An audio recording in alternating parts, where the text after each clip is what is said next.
Paz do Senhor. Quantos estão felizes, digam amém. Digam aleluia. Glória a Deus. Essa não era para falar, não.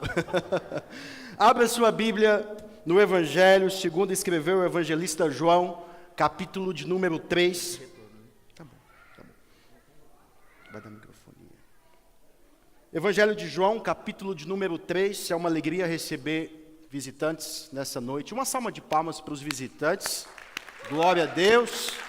Aleluia. Se você precisa de tradutor, nós estamos fazendo um teste hoje ali com a tradução. Que Deus tenha misericórdia da tradutora para acompanhar a velocidade aqui. Mas se você precisa, procura ali atrás a Michele ou alguém da mídia e você pode pegar com ela um receptor. Vocês encontraram livro do Evangelho segundo livro do evangelista João, o Evangelho segundo escreveu João, capítulo de número 3. Eu vou ler do versículo 1 ao 15. O título é O Encontro de Jesus com Nicodemos. A palavra do Senhor diz assim: havia um fariseu chamado Nicodemos, uma autoridade entre os judeus. Ele veio a Jesus à noite e disse: Mestre, sabemos que ensinas da parte de Deus, pois ninguém pode realizar os sinais miraculosos que estás fazendo se Deus não estiver com ele. Em resposta, Jesus declarou: digo-lhe a verdade, ninguém pode ver o reino de Deus se não nascer de novo. Perguntou Nicodemos: como alguém pode nascer sendo velho? É claro que não pode entrar pela segunda vez no ventre da sua mãe e renascer.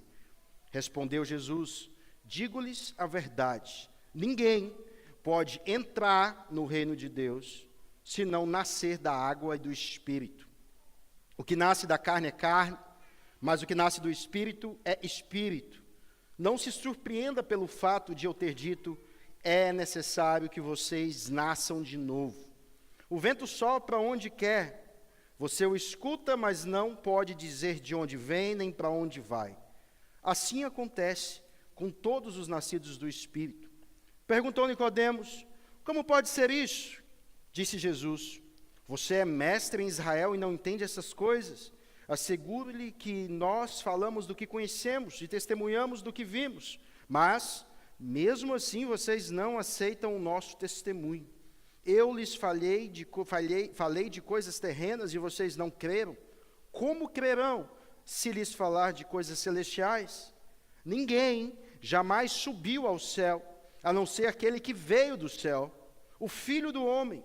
Da mesma forma como Moisés levantou a serpente no deserto, assim também é necessário que o Filho do Homem seja levantado, para que todo o que nele crê tenha a vida eterna.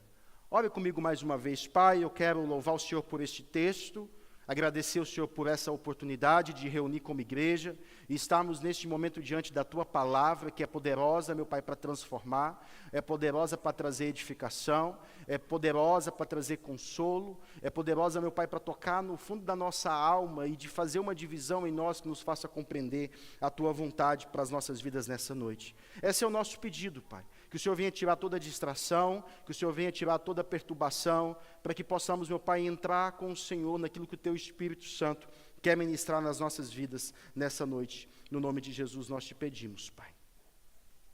Há 7 anos atrás, quase 8, quando eu cheguei aqui, eu tive um privilégio de estar um tempo mais em casa. Jaqueline estava, como vocês sabem, ela sempre fica gestante, né, e ela estava em mais uma dessas gestações dela.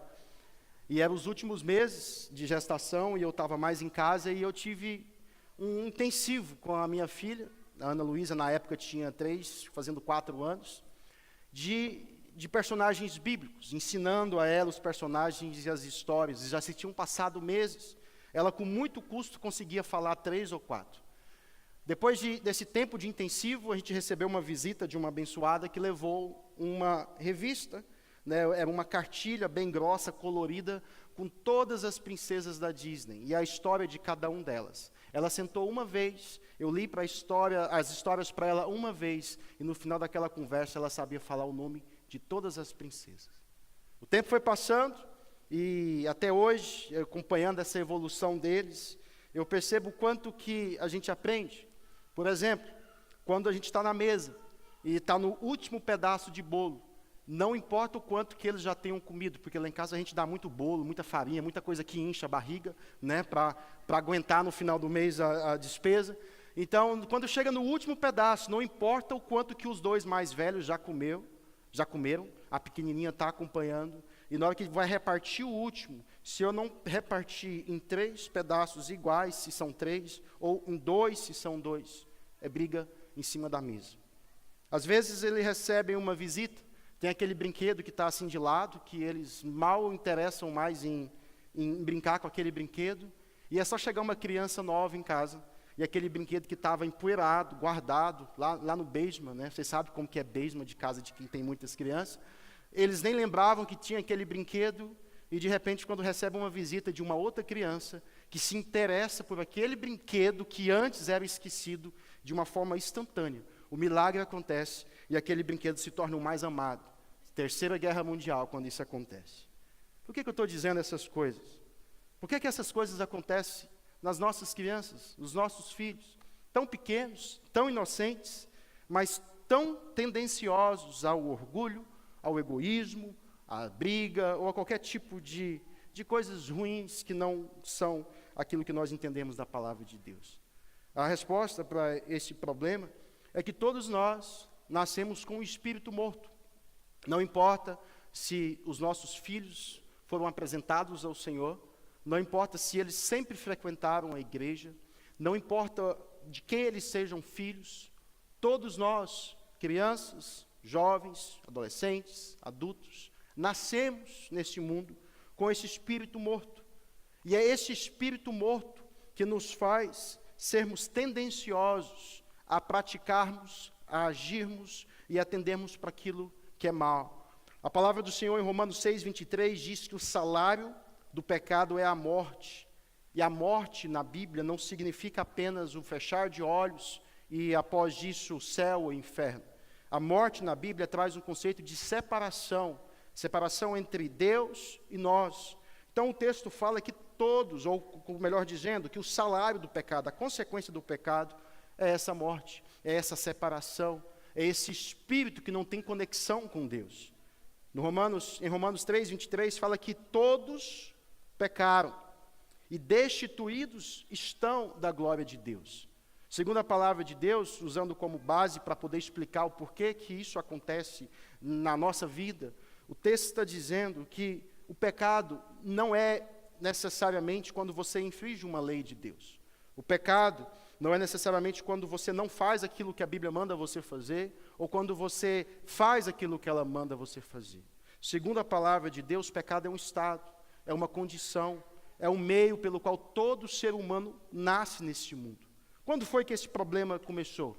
Começou no Éden, quando Adão, quando Eva, pela primeira vez, conscientes, tomam do fruto daquela árvore e permitem com que tudo que Deus havia dito, que ao comer eles morreriam, isso se tornasse o estado do ser humano. O ser humano, por conta do pecado de Adão e Eva, eles perdem a oportunidade de viver essa comunhão com Deus, porque Deus havia dito, no dia que você comer, você vai morrer. E a morte não era física, era essa morte de separação entre o homem e Deus.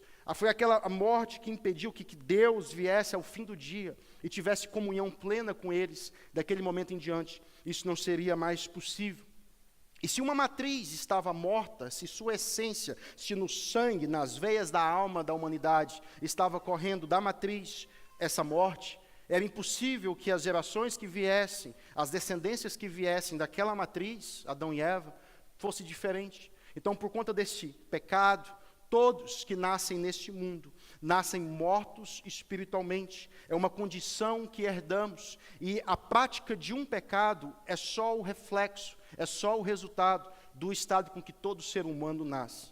Esse é o problema. Essa é o que diz o texto que nós lemos em Romanos, onde a inclinação do seu coração é contra Deus. Em termos naturais, você está cego para as coisas de Deus. Por conta dessa situação de espírito morto, de condição caída, nós nascemos sem nenhum interesse de deleitar nos banquetes de Deus. Babilônia é sempre mais atraente, como nós vimos semana passada. A fé intelectual, daquela que te faz chegar diante de Jesus, como chegou Nicodemos e falou, mestre. Ou essa fé emotiva que também faz você chegar diante de Jesus e esperar dele um milagre, não é suficiente por si só para resolver este problema. Nicodemos chega dizendo a Jesus, mestre. Jesus escuta ele dizer mestre. Depois Nicodemos completa a sua introdução falando que ele sabia que Jesus realizava milagres, mas aí Jesus já solta essa, dizendo, é necessário, Nicodemos, mais do que uma fé intelectual do qual você reconhece quem eu sou. É necessário mais do que uma fé emotiva de expectativas de ver um milagre. É necessário que você nasça de novo. No versículo a seguir diz que se você não nascer de novo, é impossível você ver o reino de Deus. E depois ele fala no versículo 5, é impossível que você entre no reino de Deus. Como resolver essa situação, então? Como resolver essa situação desse problema, dessa tendência do pecado, dessa situação de espírito morto? A resposta é nisso que Jesus fala para Nicodemos. Ele fala no versículo 3, eu vou ler mais uma vez, que diz assim, olha, ninguém pode ver o reino de Deus se não nascer de novo. Versículo 5, ninguém pode entrar no reino de Deus se não nascer da água e do Espírito. Aí vem essa pergunta, o que de fato é nascer de novo? Alguns têm uma resposta equivocada, porque quando eles leem Jesus dizendo que se não nascer na água e do Espírito, traz aquela ideia inicial de que Jesus está se referindo a se batizar e depois receber o Espírito Santo. Mas não é isso que é a primeira aplicação do que significa nascer de novo. Jesus não está falando necessariamente do batismo. É mais provável que ele esteja citando uma referência de Ezequiel 36, no versículo 25, quando Deus está profetizando sobre a restauração de Israel. O profeta diz assim, preste atenção nesse texto. Aspergirei água pura sobre vocês, e vocês ficarão puros. E eu os purificarei de todas as suas impurezas e de todos os seus ídolos. Darei a vocês um coração novo, e porei um espírito novo em vocês. Tirarei de vocês o coração de pedra, e lhes darei um coração de carne. Porei o meu espírito em vocês, e os levarei a agirem segundo os meus decretos, e obedecerem fielmente às minhas leis. O significado de novo nascimento é algo radical, é algo novo, é algo que transforma a maneira de pensar, é algo que transforma de dentro para fora, é algo que é feito pelo Espírito Santo, é uma obra soberana de Deus, misteriosa, porque o vento vem, o vento vai, nós não sabemos como isso acontece, é impossível explicar isso, muito menos em 20, 30 minutos de palavra, é como um vento. O próprio Jesus dá esse exemplo, do qual nós não necessariamente compreendemos como ele é formado, mas nós o sentimos, nós o experimentamos. É igual a eletricidade, que você talvez não saiba a mecânica da física, do que faz com que a eletricidade aconteça, mas você pode receber os benefícios dessa eletricidade. Espera 3 meses, você que chegou aqui, que você vai lembrar do que eu estou falando hoje, quando você não tiver um heater na sua casa. Então, esse novo nascimento é algo que nós não temos explicações que são suficientes e plenas para explicar, mas é algo que se pode experimentar, é algo que se pode ser vivido. O texto fala que é uma obra exclusiva de Deus. No versículo 13, fala que vem dos céus. Não é algo que vem do esforço humano. Tirando como o próprio exemplo de Jesus, que está fazendo uma metáfora com um bebê que está nascendo, nós podemos afirmar que, da mesma forma com que o bebê não tem que fazer esforço nenhum para sair da barriga da mãe, eu vi isso umas 4 vezes, né? Cada um foi diferente, e eu lembro que naquela sala tinha uma pessoa que estava sentindo dor, e uma pessoa que estava sofrendo, e não era o bebê, não eram os médicos, era aquela que estava dando à luz. Nos tempos de hoje, quando Jesus usa dessa metáfora, talvez pode não ser tão compreendida, porque hoje nós temos hospitais, nós temos aquela anestesia, né, que vai nas costas aqui, a epidural, e é fácil hoje fácil hoje um nascimento de um bebê, mas nos tempos de Jesus, aquilo muitas das vezes custava a morte da mãe. Muita dor, muita pressão.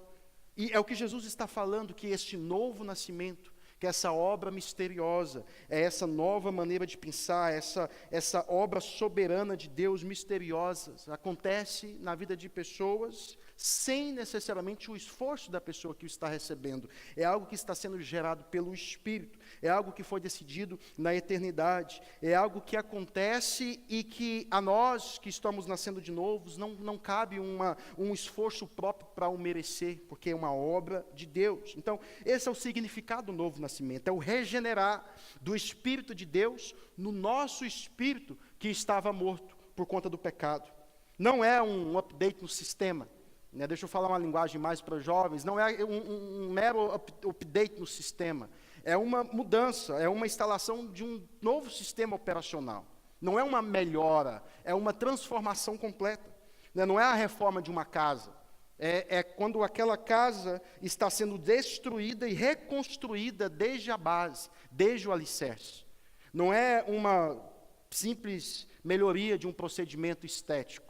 É algo que acontece do lado de dentro, que transforma muito mais do que a estética, mas muda o semblante, muda o estado de espírito. Não equivale a ter conhecimento profundo, porque Nicodemos, em conhecimento, era doutor, mas Jesus falou para ele que ele precisava nascer de novo. O novo nascimento não equivale a ser moralmente exemplar. Nicodemos era irrepreensível, mesmo assim Jesus fala que era necessário ele nascer de novo. Novo nascimento não equivale a ser profundamente religioso. Nicodemos fazia parte dos 71 dos fariseus que formavam o sinédrio. Era o cargo de mais alta posição depois do sumo sacerdote. E mesmo ocupando uma profunda experiência religiosa, não era suficiente, precisava de algo a mais.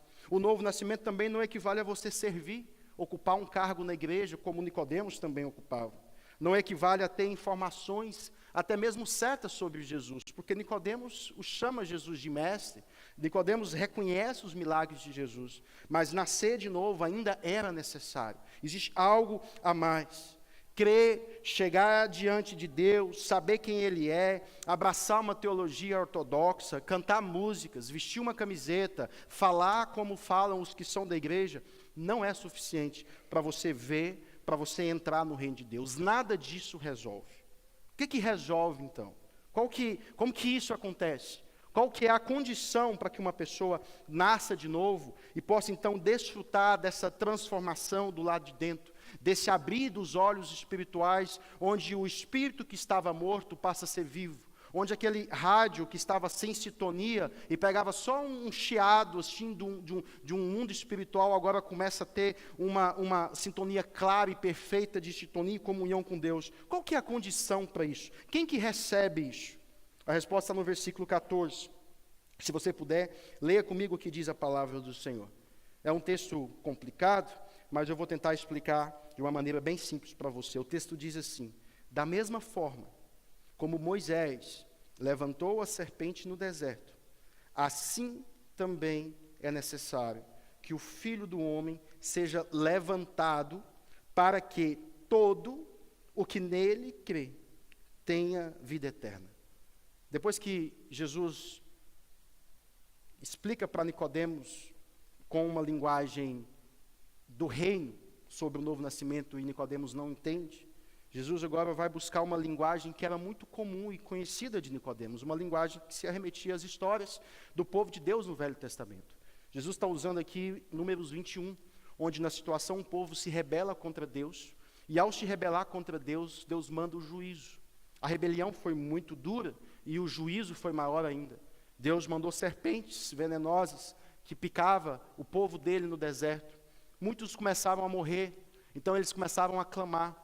E Deus, não foi Moisés, Deus deu a ordem para que Moisés fizesse uma serpente de bronze e colocasse ela levantada em um local onde as pessoas eram às vezes carregadas, chegadas diante daquela imagem, e só pelo fato deles verem, eles eram instantaneamente curados. O que Jesus está dizendo é que da mesma forma com que no deserto as pessoas tinham que ser expostas, ou melhor dizendo, as pessoas tinham que ver aquela serpente de bronze que estava sendo exposta, que estava sendo levantada, ele está dizendo que agora era necessário que as pessoas, para que nascessem de novo, para que fossem curadas dessa condição de pecaminosidade, dessa condição caída que está nas veias da humanidade, era necessário olhar para a cruz. Números 21 é só uma sombra daquilo que acontece cerca de 1900 anos depois, naquela proximidade daquela região quando Jesus é levantado. Então o que Jesus está dizendo, que a condição para que uma pessoa nasça de novo, ela está no simples fato da pessoa olhar para Jesus, da pessoa reconhecer a necessidade, que ela está em pecado, que ela está envenenada, que ela está numa condição que traz para ela doença, dor, para que, olhando para Jesus, ela possa receber a cura. Agora, o interessante é que em ambos os exemplos, de Números 21, quando a serpente é levantada, e agora do que Jesus está dizendo em João 3, em ambos os exemplos, a morte é apresentada como uma punição do pecado. A morte daquele tempo foi a morte física. A morte de nosso tempo é essa morte espiritual que eu falei para vocês na introdução. Essa morte que nos faz estarmos numa condição caída de separação de Deus. Então, note que, da mesma forma também, é o próprio Deus que levanta uma solução para o problema em Números 21, dizendo para Moisés que ele construísse ou que ele fizesse aquela serpente de bronze. Da mesma forma, a solução para esse problema da nossa condição caída, do veneno do pecado em nossas vidas, não é feita pela igreja, não é feita pelo pastor, não é feita por nós. Foi o próprio Cristo que planejou na eternidade levantar o Filho, para que na cruz todos que olhassem e crescem pudessem receber a cura. Então note a similaridade dos dois exemplos. Em ambos os exemplos, a solução é algo ou alguém sendo levantado, é algo que está sendo exposto. A palavra levantado significa tanto exposto como crucificado, como também glorificado. Todas essas coisas estão apontando para a obra de Jesus. Em ambos os casos, aquele que com um coração crente olha para aquele que está sendo levantado, recebe a cura. Em ambos os casos, nós vemos similaridades, mas a única diferença é que a serpente de Números 21 trazia uma libertação física, uma cura instantânea, trazia uma cura para o problema do veneno que estava matando as pessoas fisicamente. Mas quando nós olhamos para a cruz hoje, quando nós olhamos para Jesus que foi exposto e foi levantado, a cura que nós recebemos não só resolve problemas deste mundo, não só resolve as circunstâncias daquilo que está à nossa volta, muda o nosso destino eterno, resolve o problema dessa morte, porque agora o texto está dizendo que quando nós olhamos para a cruz, se referindo à serpente que ele está dizendo, o texto fala que todo aquele que olhar, que nele crê, o texto fala, tem a vida eterna. Todas as pessoas, meus irmãos, são salvas da morte, da separação, do tormento eterno, das dores do veneno que o pecado causa, quando pelos olhos espirituais contemplam a pessoa de Jesus Cristo levantado na cruz. O que é isso na prática? Como que eu vou ver Jesus na cruz, sendo que eu preciso assistir o filme do Mel Gibson, Não é disso que o texto está falando, que Jesus está dizendo. Olhar para Jesus na cruz, como eles olhavam para a serpente no deserto, é, em primeiro lugar, reconhecer a condição de pecado que nós estamos, ou que você possa estar. É reconhecer a necessidade de cura, porque só era levado para a serpente de bronze aquele que de fato estava picado pela cobra, que estava em ponto de morrer.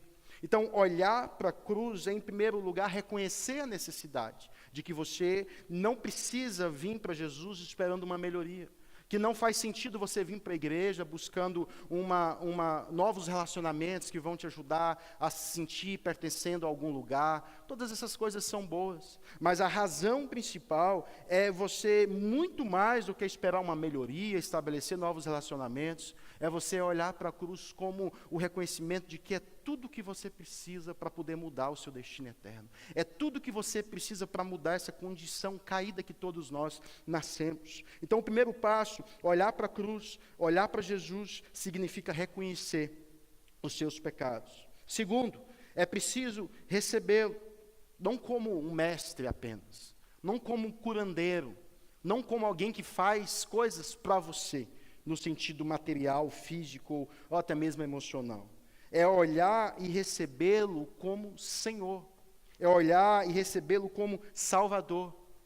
Um comentarista daqui dos Estados Unidos, MacArthur, se eu não me engano, disse que quando Jesus, ao encontrar com Nicodemos, ou melhor dizendo, quando Nicodemos encontra com Jesus à noite, e o chama de mestre, significa dizer que Nicodemos tinha uma aceitação de Jesus como um grande homem, como um grande estudioso, como um rabi, como ele mesmo era, o próprio Nicodemos era.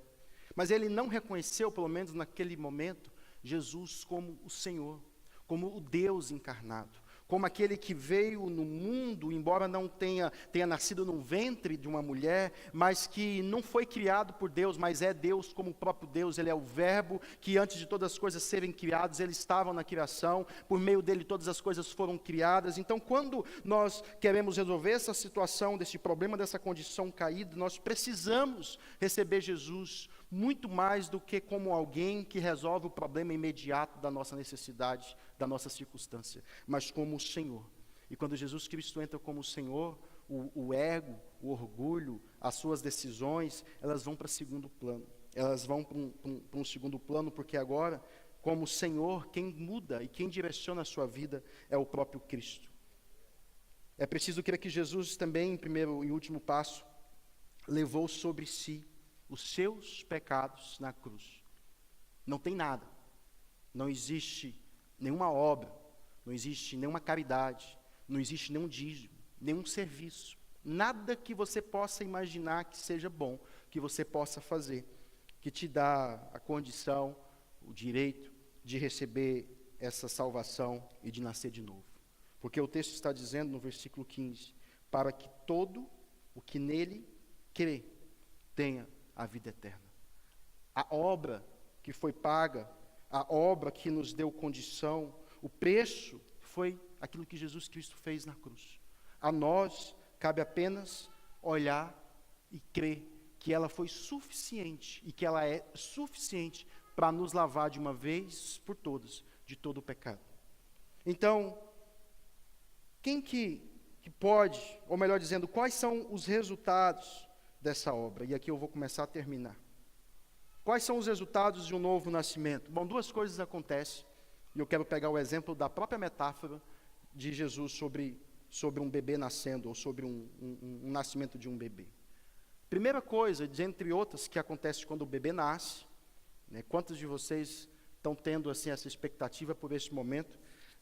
Todo mundo que faz o curso de casais lá em casa acaba engravidando, né? Se você quer engravidar, faz o curso de casais, que tem uma unção para poder ter bebê lá. Até gente que está fazendo cirurgia, parece que está ficando grávido. Mas o que acontece quando o bebê nasce? Né, vocês já viram que eu gosto de falar de bebê aqui, porque eu estou ansioso para apresentar mais um filho aqui, com um microfone agora, com esse lugar bonito, né? Até daqui um ano, quem sabe, né, Jaqueline? Amém. Primeira coisa que acontece, a sensibilidade do ambiente.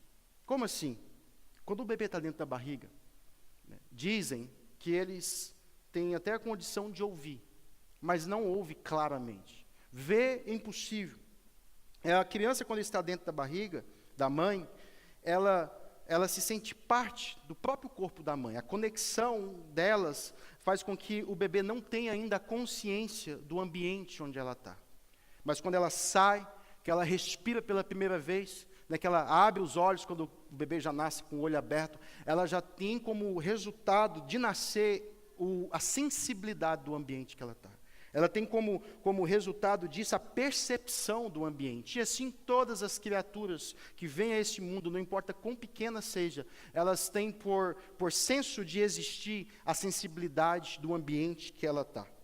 Então o novo nascimento, quando a pessoa nasce de novo, o resultado inicial disso é a sensibilidade dessa vida espiritual, a sensibilidade desse mundo que existe, que antes ela não via. É a sensibilidade dela ler os mesmos textos, escutar os mesmos textos que ela ouvia e não fazia sentido. E de repente, quando ela nasce de novo, João 3,16 muda tudo. Quando ela nasce de novo, ela lê aquele texto e aquilo fala dentro do espírito dela, porque agora aquela membrana que impedia ela de olhar com os olhos espirituais, aquilo que tampava os ouvidos de fazê-la ouvir de maneira espiritual, por conta do novo nascimento, a sensibilidade do mundo espiritual se torna uma realidade tão clara que já não existe nada mais que impeça essa pessoa que nasceu de novo de ter comunhão plena com Deus, de ter comunhão plena e perfeita com o Espírito Santo. Então, o primeiro resultado do novo nascimento é que aquele que não ouvia, ou que aquele que ouvia e parecia não fazer sentido, agora faz. Aquele que não via, agora vê de forma clara.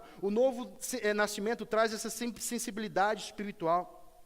A ida na igreja não é mais um costume de domingo. Participar de um grupo pequeno não é mais aquela obrigação de peso, tudo se torna um deleite, tudo se torna algo que é prazeroso, porque agora você está vendo aquilo que antes você não percebia, porque você nasceu de novo e você agora tem uma sensibilidade desse mundo espiritual. O céu não é mais aquele lugar onde você queria ir porque você tinha medo do inferno. O céu já se torna uma realidade agora. A eternidade não é mais um lugar do futuro, porque o texto fala que todo aquele que nele crê tem a vida eterna, não é terá, ele tem, porque agora nós vivemos nessa condição de olhos abertos, de sensibilidade com o mundo que nós vivemos, um pedaço daquilo que vai ser a eternidade. Para o novo nascimento, a pessoa que nasce de novo, a palavra que é utilizada, regeneração aqui no grego, é uma palavra que no contexto da época, significava aquilo que os gregos criam, que o mundo eram ciclos que retornavam, de eras que retornavam e que tudo fazia parte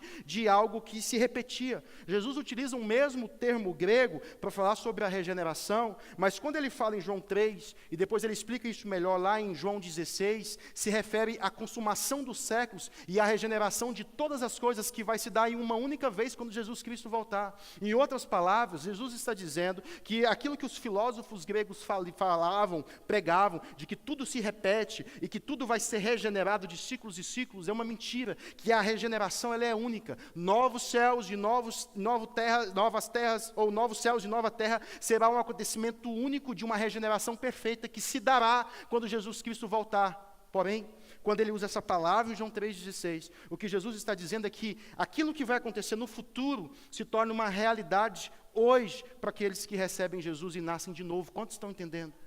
É claro que não é da mesma forma, é claro que não é no mesmo nível de plenitude, porque a gente tem ainda um corpo, uma condição de um corpo que precisa estar preparado para essa dimensão de plenitude que vai ser novos céus e nova terra, quando o nosso corpo for glorificado. Mas enquanto nós estamos nesse mundo, a eternidade para aquele que nasceu de novo, não é um acontecimento futuro, é um estilo de vida, é um estado presente, porque também da mesma forma, aqueles que morrerem sem nascer de novo, eles não serão condenados, eles já estão condenados, e a condenação vai ser só a declaração daquilo que a pessoa já é nesse mundo. Então eu quero que você entenda nessa conclusão de que o primeiro resultado do novo nascimento, naquele que experimenta isso, que olha para a cruz, é essa sensibilidade. Mas existe um segundo resultado. O segundo resultado de um bebê quando nasce, depois que ele percebe o ambiente, ele passa a ter uma identidade. Qual que é a primeira coisa que o médico faz? Ele dá ele para a mãe, não importa o quanto que ele esteja chorando, quando a mãe pega e segura, ele tem aquele sentimento, ele tem aquela certeza, embora não consciente, de que ele tem uma família, que ele tem alguém que cuida, ele tem alguém que o protege. E aí o tempo vai passando, esse bebê vai desenvolvendo a identidade. Perceba, nós cantamos isso aqui hoje. Nós, quando nascemos de novo, não só passamos a ter a percepção e a sensibilidade do mundo espiritual, como também passamos a ter uma nova identidade. Você deixa de ser apenas uma criatura nesse mundo e passa a ser filho de Deus. Isso muda tudo. O mesmo evangelista João, no versículo 12 do capítulo 1, fala assim, contudo, os que o receberam, os que creram em seu nome, os que creem no seu nome, é o mesmo verbo que Jesus está falando como a condição para nascer de novo. O texto vai dizer, deu-lhes o direito de se tornarem filhos de Deus. O primeiro resultado do novo nascimento é a sensibilidade, o segundo é essa identidade. Deus continua sendo o Criador, Deus continua sendo o Rei, Deus continua sendo o chefe supremo da sua vida, mas agora ele ganha um novo título, uma nova condição. Ele passa a ser o seu Pai. Porque agora você tem uma identidade de pertencer a uma família, do qual você sabe que o que está sustentando essa identidade não é nada que você faz, porque o bebê, quando nasce, ele não precisa buscar essa identidade, ele não precisa conquistar, é algo que ele recebe, pelo simples fato dele ter nascido. Você está entendendo isso na condição espiritual? Quando você nasce de novo, essa identidade que é forjada dentro de você, de se tornar filho de Deus, de ter Deus não só como Criador, Senhor, Rei, chefe, mas como Pai, é algo que não tem a ver com aquilo que você faz, mas como um resultado natural de você ter nascido em Deus. Não é uma identidade baseada na sua performance, não é uma identidade baseada naquilo que você pode fazer, mas na obra salvadora de Jesus, na obra salvífica de Jesus. O Evangelho não é sobre uma melhoria de vida. E eu sei que eu tenho falado isso muitas vezes nesses dias, porque a gente tem recebido pessoas, e é muito bom receber pessoas que estão sendo abençoadas, que estão abençoando, mas existe muito mais do que você vê na igreja, um ambiente onde você possa beneficiar pessoas e ser beneficiado. Porque isso aqui é só uma estrutura que nós precisamos para nos reunir. Mas o Evangelho, de verdade, é muito mais do que essas coisas que nós fazemos aqui, porque é uma transformação que vem de dentro. Então não é sobre uma melhoria de vida, é sobre você receber uma nova identidade, é sobre você ter uma nova sensibilidade da vida, daquilo que é o seu propósito. Quando você tem uma identidade, você sabe por que você está aqui, você sabe de onde você veio, para onde você vai, você sabe por que você vive. E quantas pessoas estão dentro da igreja há anos, né, dizem confessar, porque elas chamam Jesus de mestre, elas sabem que Jesus faz coisas como Nicodemos, mas elas ainda não têm uma identidade forjada sobre qual o propósito da vida delas. Às vezes você se pergunta, por que eu estou aqui? Por que eu vim para os Estados Unidos? Por que Deus permitiu passar por certas circunstâncias na minha vida? Se você hoje, eu estou falando para você que está na igreja talvez há anos, tiver uma experiência sobrenatural de um novo nascimento, todas essas perguntas vão ser respondidas, porque o segundo resultado de uma pessoa nascer de novo é essa identidade, que não tem a ver com aquilo que eu faço, mas por aquilo que o nosso Pai forja em nós. É o caráter dele que é forjado em nós, e para isso acontecer, a nossa personalidade ela vai ser perdida para que nós possamos ganhar uma identidade e uma personalidade dos céus. Por isso que, como resultado do novo nascimento, acontece uma regeneração, uma nova maneira de pensar, uma nova maneira de agir. E tudo isso é sustentado, meus irmãos, pelo poder do Espírito Santo. Não é pela vontade humana, pela força humana do seu braço, é pela obra e pelo poder do Espírito Santo. Então, para concluir, eu quero dizer algumas verdades para você. Primeiro, eu quero que você tenha consciência nessa noite. Você que está vindo aqui pela primeira vez, você que está começando a participar da igreja, talvez você que já está aqui há anos, que já conhece o Evangelho, para que você saiba o quão importante é nascer de novo. Essa é a decisão mais urgente da sua vida. É a decisão, ou é a condição, ou é a experiência que você mais precisa de tudo aquilo que você considera importante. Ser um novo nascimento, a sua vida é vã, não há esperança, não existe religião que muda isso, não existe ambiente de igreja que muda isso. É só o novo nascimento que vai trazer isso. Por isso ela é tão necessária para que seja vivida hoje. Ser um novo nascimento, Deus estará contra você no dia do juízo. Essa é a verdade bíblica. Às vezes é duro, mas essa é a verdade. Ser um novo nascimento, a palavra de Deus, que hoje traz tanta inspiração para nós. Ser um novo nascimento, essa mesma palavra, vai te condenar no último dia. Ser um novo nascimento, o céu, ou as portas do céu, estarão fechadas para você, quando Jesus Cristo voltar ou quando você morrer. É por isso que Jesus enfatiza para Nicodemos no versículo 7. Necessário é que você nasça de novo. Não é uma sugestão de Jesus. Não é uma recomendação. É uma ordem dele.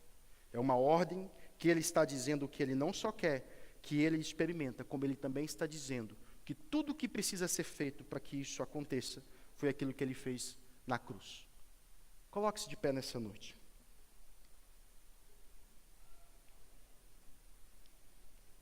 Eu não sei como que você tem vivido a sua vida nesses dias. Quais têm sido as suas prioridades. Eu não sei quais têm sido as suas frustrações, suas decepções. Se você crê nisso que foi pregado hoje de uma forma tão simples, vocês sabem que aqui todo dia é a mesma coisa. Música, oferta, uma palavra simples, mas é o Evangelho do jeito que ele é. Mas se você crê isso, não é pelo argumento daquilo que eu expus para vocês, porque o argumento nem meu é o da palavra. Se você crê nisso agora, e fechar os seus olhos enquanto nós cantamos, e fizer uma oração simples, falar assim: Senhor, eu quero nascer de novo. Eu quero experimentar isso que eu não consigo explicar para você, mas que você pode experimentar. Eu creio que o Espírito Santo tem o poder de gerar isso agora, de mudar a condição e a situação que você se encontra. Porque o que sustenta todas essas verdades, lembre-se disso, é o sangue derramado na cruz, é a obra salvífica de Jesus, é a expressão da sombra do Velho Testamento, da serpente que é levantada no deserto. A única coisa que cabe a você e a mim fazer é olhar para ela, é olhar para a obra da cruz. E eu já expliquei para você que orar é reconhecer a sua condição de pecador. Segundo lugar, é você se render e você crer que ela é suficientemente poderosa, ela é suficientemente perfeita para mudar essa situação sua hoje. Isso não tem a ver com você participar da igreja, com você ter uma religião, porque, veja Nicodemos, religioso, Nicodemos moralmente impecável, o exemplo de um cidadão do qual as pessoas olhavam e falavam: esse aí é um homem de Deus, esse aí é alguém a ser seguido. E Jesus chega diante dele e fala: é necessário que você nasça de novo, porque não importa o seu nível de moralidade, o seu nível de religiosidade, o seu nível de conhecimento, o seu nível de experiência com as coisas de Deus, se você não nascer de novo, você não vai ver e você não vai entrar no reino de Deus. Tudo isso que você está fazendo é mera performance, mas não muda o seu estado eterno. Então talvez essa é a sua condição e a sua necessidade. E talvez você olhe para você mesmo e fale assim: olha, eu não mereço isso. Você está falando isso, pastor, mas você não sabe o que eu já fiz no Brasil. Você não sabe os ambientes que eu já pisei, as coisas que eu já fiz. Você não sabe como que está o meu coração hoje. Jesus está dizendo que aquele que crê, no versículo diz assim: olha, todo aquele que nele crê. Esse todo inclui pessoas que já foram do tráfico. Esse todos inclui pessoas que nunca traficaram. Esse todos inclui quem nasceu pobre, inclui quem nasceu rico, inclui quem é rico, quem é pobre. Todos significa quem está no norte, quem está no sul. Todos significa quem está no vício, quem não está no vício. Todos significa aqueles que estão perdidos na imoralidade da vida. E todos também significa aqueles que estão perdidos na moralidade da vida, como estava Nicodemos. Todos se aplica a qualquer condição, a qualquer estado, porque para poder você receber o novo nascimento, para que você nasça, não tem nada que você possa fazer para que você se sinta impedido disso. Mas se hoje você crê como você nunca creu, enquanto nós cantamos, você faz essa oração, o Espírito Santo que move do vento que vem, ninguém sabe para onde ele vem, de onde ele vai, ele muda a sua condição hoje. Você crê nisso? O Espírito Santo de Deus sopra onde homem não sopra. O Espírito Santo de Deus sopra dentro de um estádio de futebol. O Espírito Santo de Deus sopra dentro de um prostíbulo.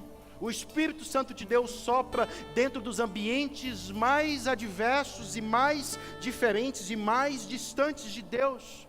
Ele também sopra na igreja, porque esse vento não é controlado pela religiosidade dos administradores da fé. Ele é soberano para soprar agora e mudar a condição do seu coração. No nome de Jesus nós vamos estar cantando e você vai estar orando. Aleluia, Jesus.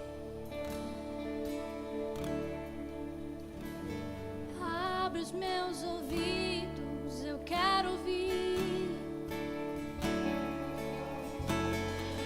Abre os meus olhos, eu quero ver. Abre o meu coração, quero sentir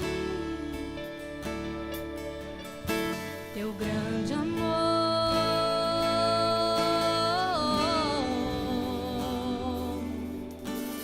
teu grande amor.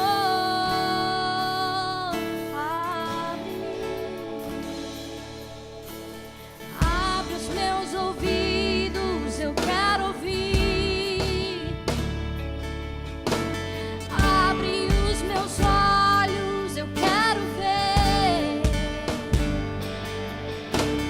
Abre o meu coração, quero sentir teu grande amor.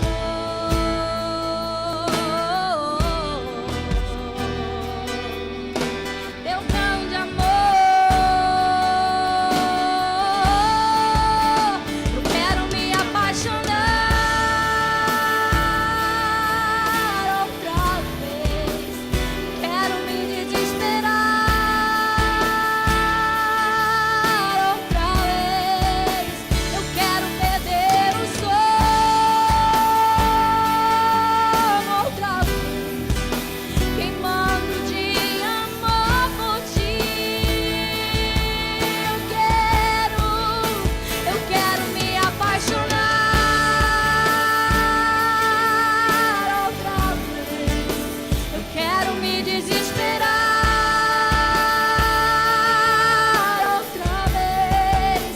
Eu quero perder o sono outra vez, queimando de amor por ti. Palavra do Senhor no livro de Hebreus, capítulo 3, no versículo 7 ao 8, diz assim, ó: assim como diz o Espírito Santo, hoje, se vocês ouvirem a sua voz, não endureça o coração. Talvez essa é a primeira vez que você ouve sobre essas verdades de que existe uma vida diferente, essa vida se dá com um novo nascimento. E essas verdades talvez estão ministrando no seu coração e você está pensando assim, não, um dia eu tomo essa decisão de entregar a minha vida para Deus, de dizer para Ele que eu creio nele, que eu quero nascer de novo. O que a palavra do Senhor fala é que essa decisão que é tão importante para poder mudar o seu estado eterno, não é uma decisão que você pode postergar quando você tem consciência disso. Por isso que o texto fala, como diz o Espírito Santo, hoje, se vocês ouvirem a voz, não endureça o coração. Qual que é o dia mais importante da sua vida? Você já parou para pensar nisso? Talvez você pensar, o dia mais importante da minha vida foi quando eu me casei. Deus tem misericórdia de você. Talvez o dia mais importante da sua vida foi quando você comprou seu primeiro carro. Eu lembro quando eu comprei o meu, eu quis dormir dentro dele. Já era grande, já velho, né? Mas era casado. Todas essas coisas são importantes, são cenas. O nascimento da Ana Luísa, né? São cenas que estão na minha mente, que são importantes, mas elas não têm o poder de mudar nada hoje, porque elas já aconteceram. Talvez você pense, não, a situação, o dia mais importante da minha vida vai ser algo que eu vou viver, quando o dia que eu casar, quando eu tiver o meu filho, quando alguma coisa grande acontecer, mas isso também não tem como mudar nada hoje, porque é algo que ainda vai acontecer. Então o dia mais importante da sua vida, ele não é um dia que aconteceu, por mais importantes dias que você tenha tido, e nem é algo que ainda vai acontecer. Segundo a palavra de Deus, o dia mais importante é hoje, porque hoje você tem a oportunidade de, ouvindo essa palavra, não endurecendo o seu coração, mudar todo o destino, não das circunstâncias que você enfrenta hoje, mas de uma eternidade. Olha só o que diz Coríntios 6:2, pois ele diz, eu o ouvi no tempo favorável e o socorri no dia da salvação. Digo que agora é o tempo favorável, agora é o dia da salvação. Se você hoje quer receber uma oração especial, do qual você está dizendo que você quer iniciar nessa vida com Deus, eu estou dizendo que você que quer iniciar uma vida com Deus, eu não estou dizendo você que quer participar de uma igreja ou fazer parte de uma religião, não é isso. Eu estou falando que se você quer falar assim, olha, hoje eu quero ter um recomeço com Deus, eu quero mudar meu relacionamento com Ele, eu quero pedir para que você levante a sua mão, e onde você está agora, para nós estarmos orando, se você deseja essa entrega nessa noite. Você que estiver aqui, que já participa, feche os seus olhos e começa a orar. O Senhor tem guardado esse dia e guardou essa oportunidade para que pessoas possam sair daqui experimentando o início daquilo que representa um novo nascimento. Se você hoje quer entregar a sua vida para Deus, para Jesus, reconhecendo que você precisa dele como seu Senhor e Salvador, que você levante a sua mão e eu quero orar por você. Se você, esse é o segundo apelo que eu quero fazer para você. Se você tem vivido dias difíceis, você conhece o Senhor, mas tem perdido esse fervor, tem perdido essa sensibilidade espiritual, às vezes tem deixado que o inimigo até confunda a identidade de que você é filho. Talvez você tenha vivido dias que você olha para trás, lembra dos dias que você viveu momentos maravilhosos na presença de Deus, mas quem sabe essa não é a realidade sua hoje. Se você está nessa condição, eu quero pedir para que você venha aqui na frente, para nós estarmos orando, para que o Senhor comece a fazer e a soprar, para que a glória daquilo que Ele está para fazer hoje, da segunda casa, seja maior do que aquilo que você já viveu. Tem aqui a irmã Elizabeth, pastor Edilson, pastora Noeci, para estar orando por você. Nós vamos cantar mais 2 ou 3 minutos, e se você deseja experimentar algo mais de Deus, deseja receber esse renovo de um sopro do Espírito que gera vida, identidade, que transforma, eu peço que você venha aqui na frente rápido, para nós estarmos orando, no nome de Jesus. Aleluia, Jesus.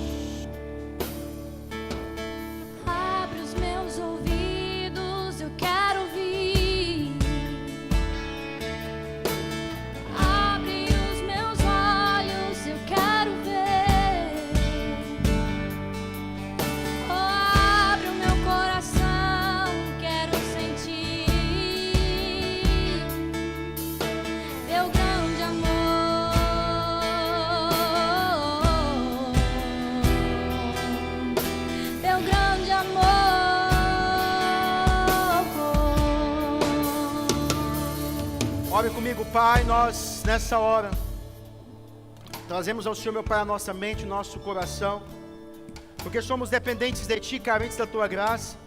Pai, nós cremos que o poder do Teu Espírito Santo é quem transforma a mente, quem muda corações, é quem, meu Pai, muda circunstâncias, é quem renova, é quem faz gerar vida, é quem faz gerar identidade, é quem traz sensibilidade. Pai, no nome de Jesus, que todas essas verdades possam ser experimentadas agora pelos Teus filhos. Pai, no nome de Jesus Cristo, que o Senhor comece a mover corações, que o Senhor comece a perdoar, meu Pai, esse homem, essa mulher, que o Senhor, meu Pai, no nome de Jesus Cristo, possa gerar agora no espírito dela, meu Pai, o toque do Teu Espírito Santo, trazendo vida, trazendo, meu Pai, da morte, trazendo, meu Pai, restauração, trazendo no nome de Jesus Cristo um sopro que faça com que um vale de ossos secos, de uma alma, meu Pai, distante de Ti, possa gerar, meu Pai, um exército de mudança, de transformação, de pessoas que estão se posicionando nessa última hora, meu Pai, como homens e mulheres do Senhor, para pregarem a Tua palavra, para viverem a santidade, para experimentarem a eternidade, para se arrependerem, para levar essa mensagem de esperança, de amor, essa mensagem de transformação, e essa mensagem que o Senhor Jesus está voltando. Pai, no nome de Jesus Cristo, que o Senhor gera, meu Pai, em nossas vidas um novo nascimento, que aqueles que são religiosos, que aqueles que conhecem o Senhor de ouvir falar, aqueles que estão participando da igreja, quem sabe até servindo,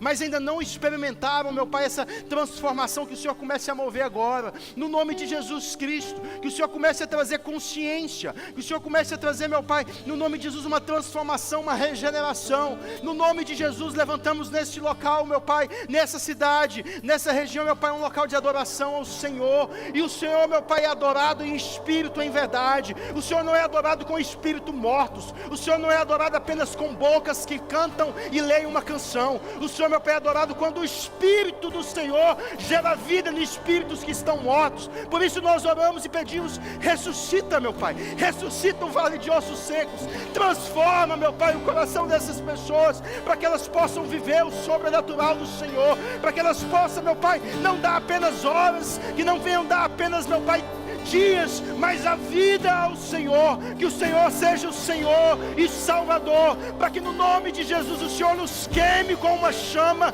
que transforma, que queima o nosso ego, que tira de cena o nosso orgulho, e que o Senhor venha, meu Pai, ser a nossa única fonte de transformação, a nossa única fonte de alegria, de gozo, para que possamos viver, meu Pai, a identidade de filhos que se parecem com o Pai que é santo, que possamos ter a sensibilidade dessa vida espiritual, dessa eternidade hoje, no nome de Jesus Cristo. Nós oramos, nós celebramos, nós cremos, aleluia! Oh, xarabacantara. Oh, glória a Deus, aleluia!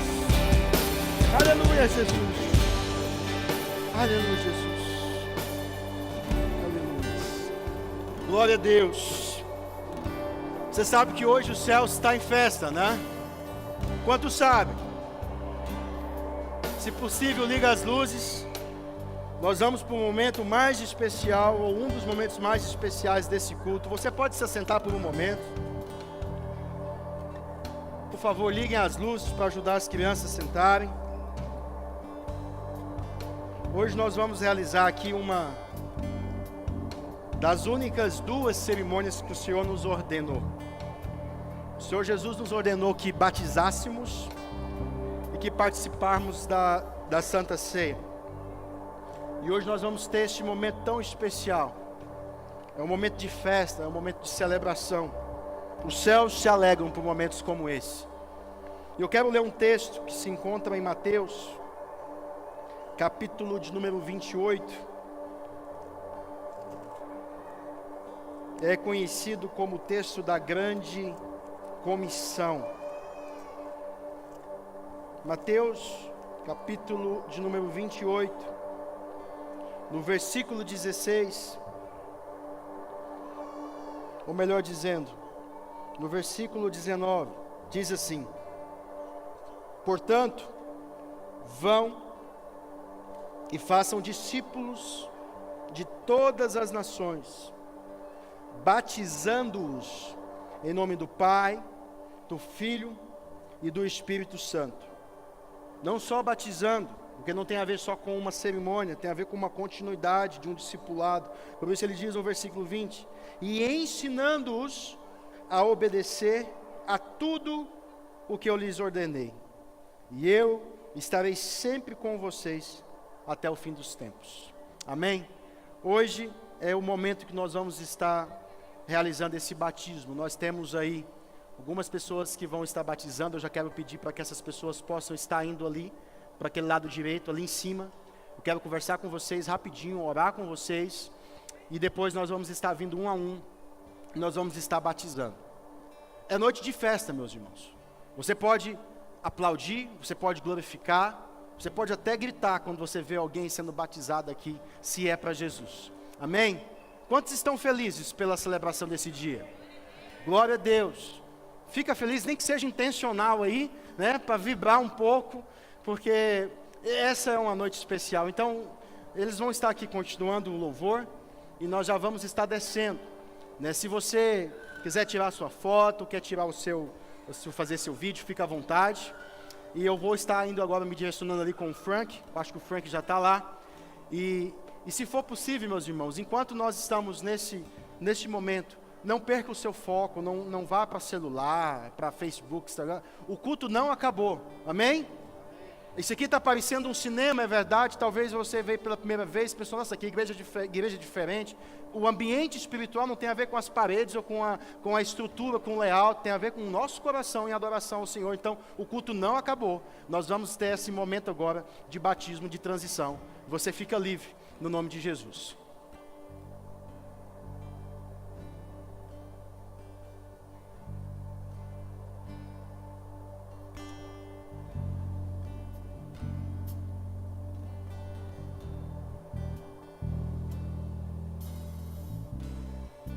Já estou crucificado com Cristo, agora vivo não mais eu. já estou crucificado com Cristo.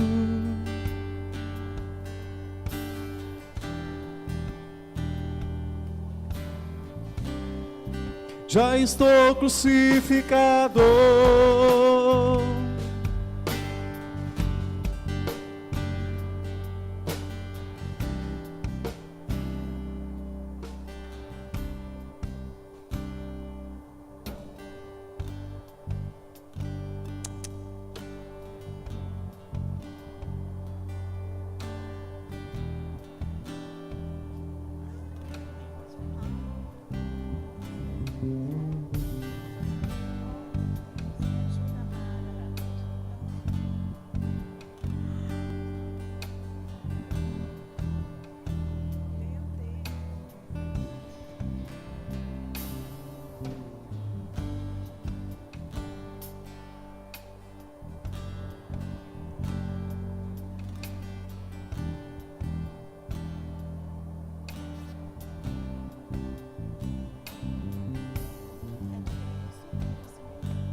Uma salva de palmas pro Igor.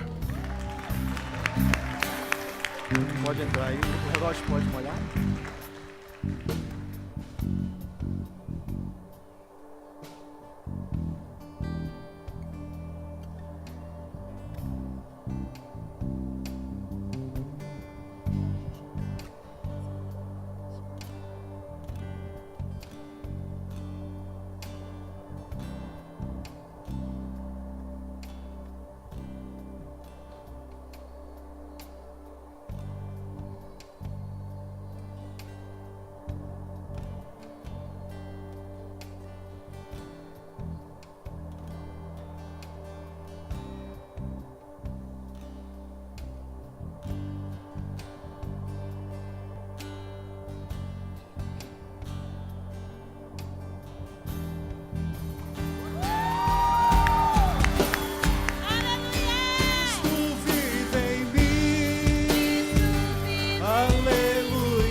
Cristo vive em mim, aleluia. Cristo vive em mim, aleluia. Cristo vive em mim, aleluia. Já estou crucificado com Cristo. Agora vivo, não mais eu. Já estou crucificado com Cristo. Agora vivo, não mais eu. Já estou crucificado com Cristo. Agora vivo, não mais eu. Já estou crucificado com Cristo. Agora vivo, não mais eu. Cristo vive em mim, aleluia. Cristo vive em mim, aleluia. Cristo vive em mim, aleluia. Cristo vive em mim, aleluia. Já estou crucificado com Cristo. Agora vivo, não mais eu. Já estou crucificado com Cristo. Agora vivo, não mais eu. crucificado com Cristo. Agora vivo não mais eu. Já estou crucificado com Cristo. Agora vivo não mais eu. Cristo vive em mim, aleluia. Cristo vive em mim, aleluia. Cristo vive em mim, aleluia. Cristo vive em mim, aleluia.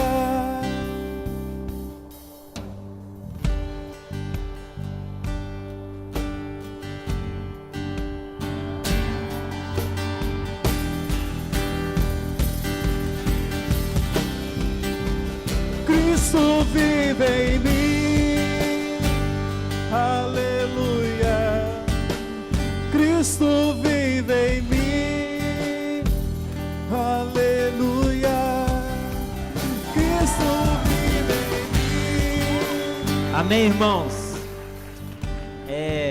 O Isaac, ele é o nosso primogênito e eu que apresentei ele no Brasil, na nossa igreja lá. E eu queria muito, eu e a Apolo, nós queríamos que nós pudéssemos ter esse momento de batizar ele, né? E eu falei para a Apolo, eu vou pedir para o Pablo. E aí a Apolo falou, não, bem, eu já tenho orado, ele vai te chamar para você batizar o Isaac. E Deus respondeu as orações dela, né? E o Pablo me chamou antes do culto e para a gente ter essa oportunidade, e eu estou muito feliz. Eu queria dizer para você, Isaac, eu queria que você ficasse de pé, só um pouquinho. Vira para lá. Olha para esse povo que está aí. Olha para lá assim. Todos eles são testemunha da decisão que você está tomando hoje. Da confissão que você está fazendo pública diante das pessoas, que você está morrendo para você mesmo, que você está morrendo para o mundo e que você agora está ressuscitando com Cristo. Amém? Essas pessoas são testemunha.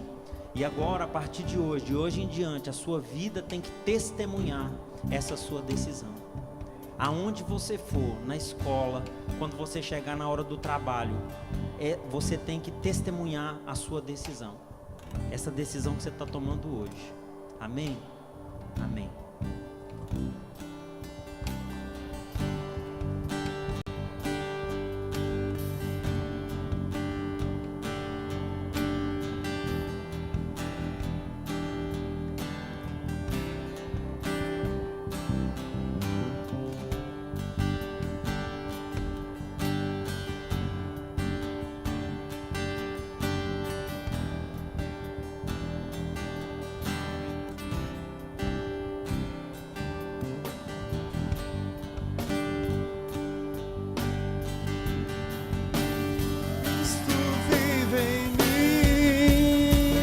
Aleluia, Cristo vive em mim, aleluia, Cristo vive em mim, aleluia.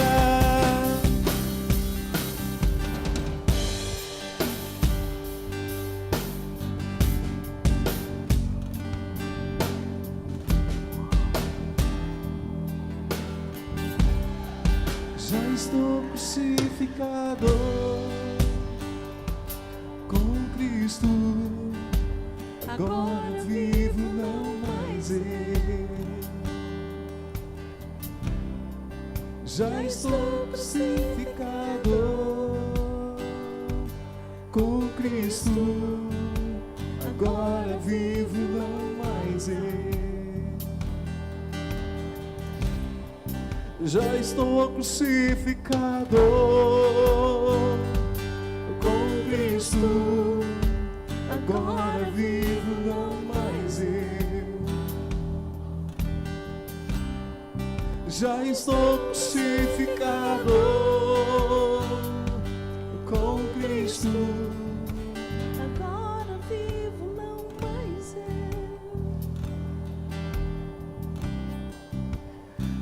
Cristo vive em mim, aleluia. Cristo vive em mim, aleluia. Cristo vive em mim, aleluia. Cristo vive em mim, aleluia. Já estou crucificado